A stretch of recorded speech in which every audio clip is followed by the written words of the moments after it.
കരച്ചില്. എന്തുവാ അമ്മേ? ഞാൻ കുറച്ചേരം ഉറങ്ങട്ടെ. ആ എന്നാ എന്താ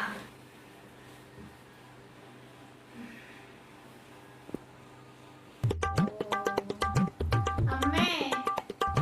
എന്നാ കുഞ്ഞ് ഉറങ്ങുന്നില്ല അമ്മേ. ഞാൻ പാലോ കൊടുത്ത്. ഒരു കാര്യം ചെയ്യാമോ? കുറച്ചേരം പുറത്തോട്ട് കൊണ്ടുപോകും. ഞാൻ കിടന്നൊന്ന് ഉറങ്ങട്ടെ. എന്നാ മോള് കിടന്നു.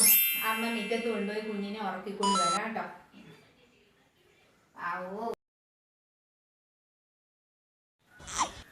എന്താ ഇത്? കൊച്ചിനെ എന്തിനാ ഇങ്ങനെ ഇട്ട് കരയിക്കുന്നത്? അതിന് പാല് കൊടുത്തേ, അതിന് വിശക്കുന്നുണ്ടാവും. അപ്പൊ അങ്ങ് ഉറങ്ങിക്കോളും.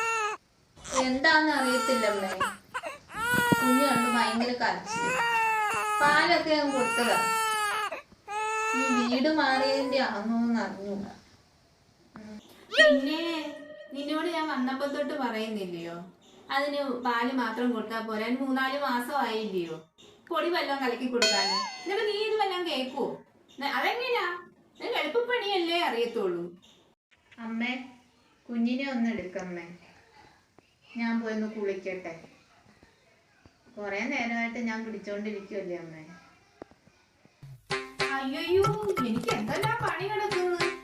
അച്ഛനാണെ പറമ്പ് വൃത്തിയാക്കിക്കൊണ്ടിരിക്കുക. ഇനിയിപ്പൊ അവിടെ നിന്ന് വിളി തുടങ്ങും. തണുത്ത വെള്ളം കൊണ്ടുപോവാ, മോരും വെള്ളം കൊണ്ടുപോവാ എന്നൊക്കെ പറഞ്ഞു. അപ്പൊ അതിനെല്ലാം ഞാൻ ഓടണ്ടായോ? നിനക്ക് കൊച്ചിനെ മാത്രം നോക്കി ഇരുന്നാ പോരായോ?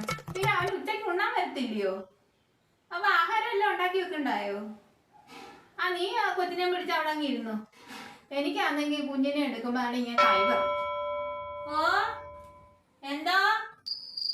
അച്ഛൻ വിളിക്കുന്നു, ഞാൻ ഇപ്പൊ വരാട്ടോ. ആര് വിളിച്ച്? ഞാനൊന്നും കേട്ടില്ലല്ലോ. അമ്മ മനഃപൂർവ്വമല്ലേ, കുഞ്ഞിനെ എടുക്കാതിരിക്കാൻ വേണ്ടിയല്ലേ.